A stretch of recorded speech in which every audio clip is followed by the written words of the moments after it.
Ang Koreana, ka-partner ang new best ever Sunsilk.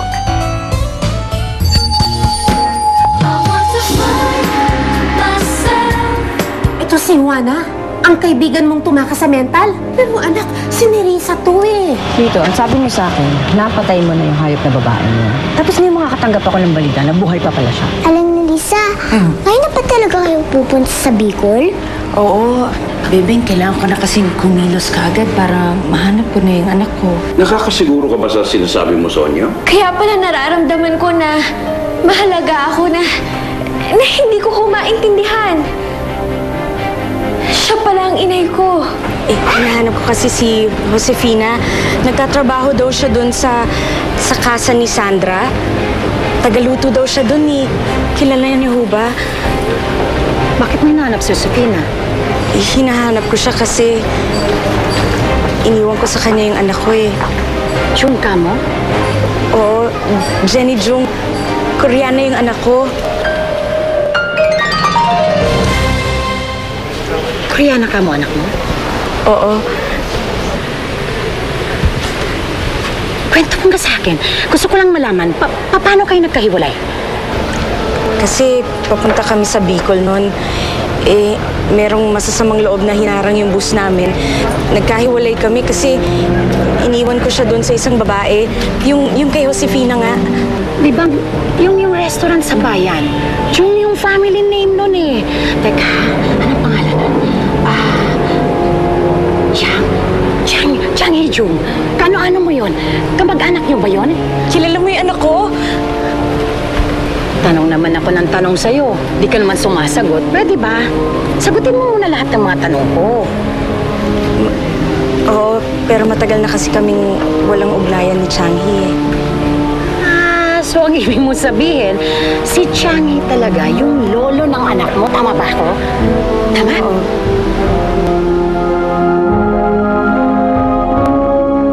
Si Jenna na ang hinahanap niya.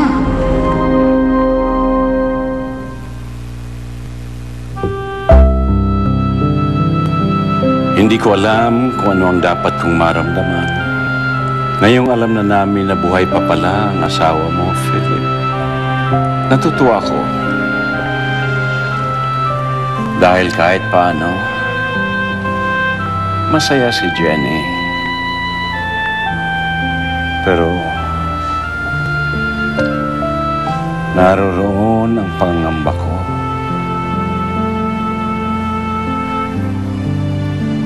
Paano pag natagpuan na namin si Nerissa? Paano niya tatanggapin na nasa poder ko ang kanyang anak? Paano kung ilayo niya ulit ito sa akin? Philip, hindi ko kayang malayo sa akin ang aking apo.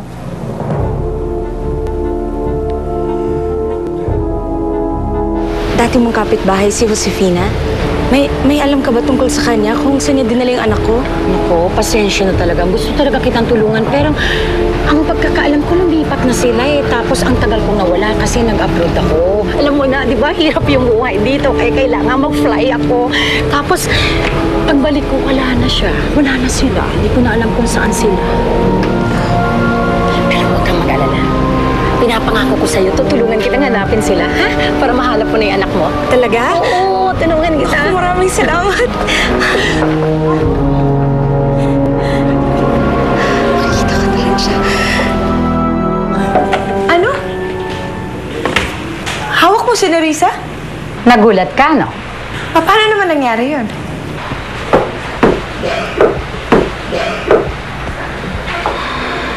Nagkabanggaan kami.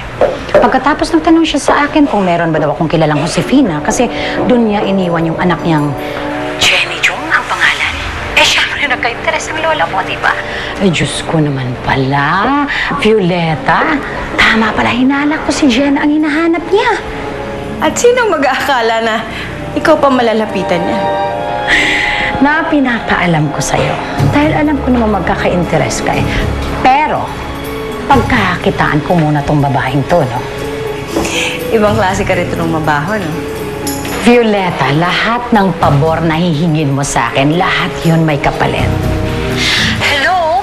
Eto kayang bahay na nirerentahan ko dito, no? Ang mahal-mahal, pagkatapos ang takaw-takaw ko pa. Kulang yung perang pinapadala mo sa akin, ano pa? Hindi problema ang pera, Sandra. Basta, gawin mo lang lahat ay pag-uutos ko sa'yo, ha? Violeta, sabihin mo na sa akin, ano ang binabalak mo sa bruhang to? Alam niyo, Nay, siniguro ho ni Lolo na tapos na po talaga yung problema nila ni Nanay noon. Sabi niya nga po, wala daw po akong dapat ipag-alala. Magiging masaya po siya para sa amin. Mabuti naman kung ganun. Nay, kayo ho, okay lang po ba sa inyo? Ang ano? Na hinahanap ko po ang nanay ko. Oo naman. Bakit naman hindi magiging okay? Alam ko naman na yun ang magpapaligaya sa'yo eh. Talaga ho?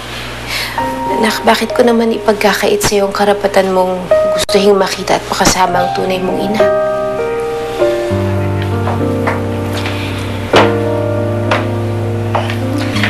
Alam niyo, Nay, sana matagpuan ko na ang nanay ko.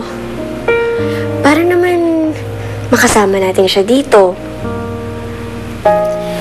At sigurado ako pag nangyari yun, ako na ang pinakamasayang tao sa buong mundo. At hindi na kami maghihiwalay. Magiging masaya na kami.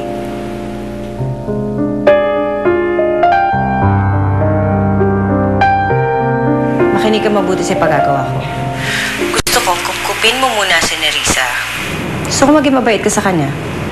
Violeta naman, wala namang ganyanan. Ang hirap-hirap ng pinapagawa mo.